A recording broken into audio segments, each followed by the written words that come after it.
Hello guys, hello Capricorn, welcome dito sa ating channel, Palaran 888. Welcome. Alamin natin kung anong messages, vibration, gabay energy para sa linggong ito. Ito ay para sa lahat ng Capricorn. Capricorn, general reading, so pwede kang makaresonate.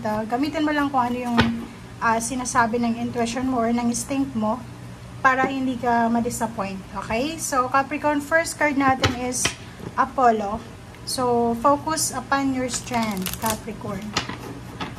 Sinasabi sir dito ng barahan na kailangan mong mag-focus sa kung ano yung meron ka. Okay? Okay, Tiger's Eye. Self-confidence, true God, confidence. Okay. This week, so since it's the last week of 2024, last week din ng December, sinasabi sa'yo, mag-focus ka lang sa kung ano yung kaya mo. Focus ka sa blessings mo, focus ka sa kung ano yung meron ka sa ngayon. And kailangan mo ng self-confidence. Kaya magtiwala ka sa sarili mo, isipin mo na God will provide, God is with you, God is your strength, parang ganun. So, and magtiwala ka sa sarili mo kasi sarili mo lang yung dapat mong pagkatiwalaan. And at the same time, magtiwala ka sa Panginoon. Sa ibang tao, bawasan mo minsan yung sobra-sobrang pagtitiwala. Kasi yun ang nagiging dahilan kung bakit ka nagiging malungkot or nagiging hindi maganda yung diskarte mo sa buhay. Okay? Capricorn. Oops, sorry.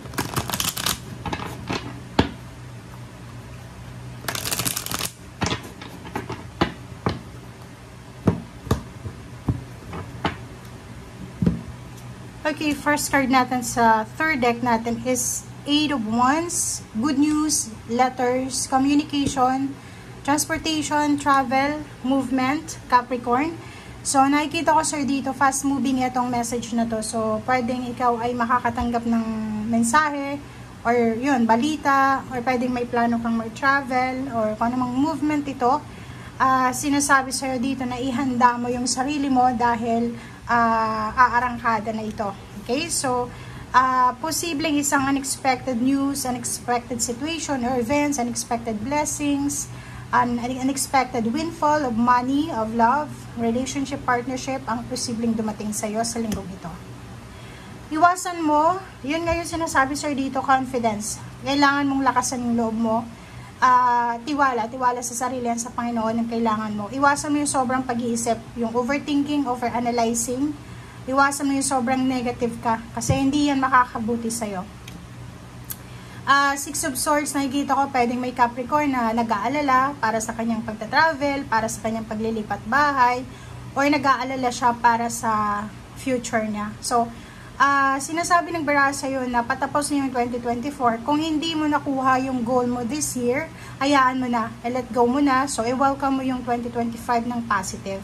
Kasi itong Six of Swords na ito is parang kinakailangan mong makaalis sa sitwasyon na hindi na para sa'yo.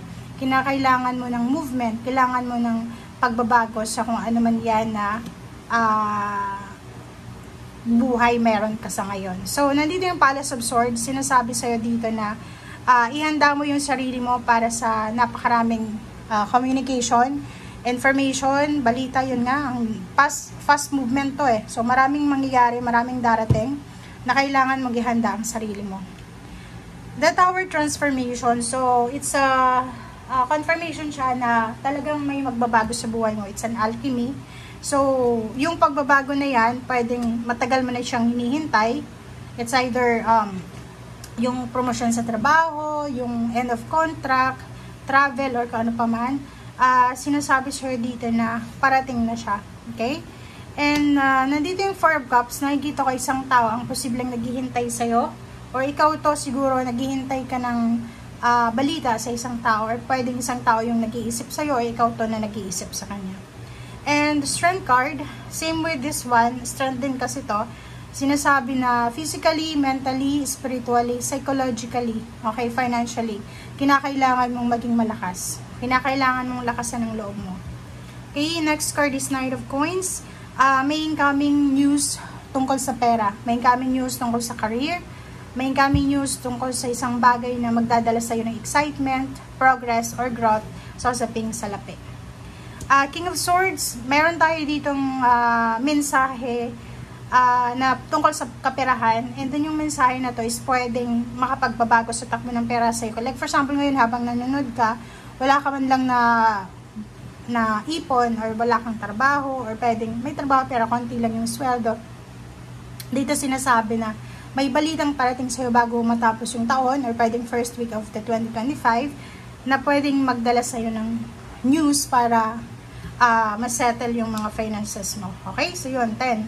10 of coins, it's pwedeng inheritance, pwedeng lump sum, payout, back pay, Christmas bonus, payments, unexpected win, parang ganon. So, nakikita natin na financially, by the end of the week, or by the end of the year, 2024, posibleng makuha mo to na lump sum of money. Okay?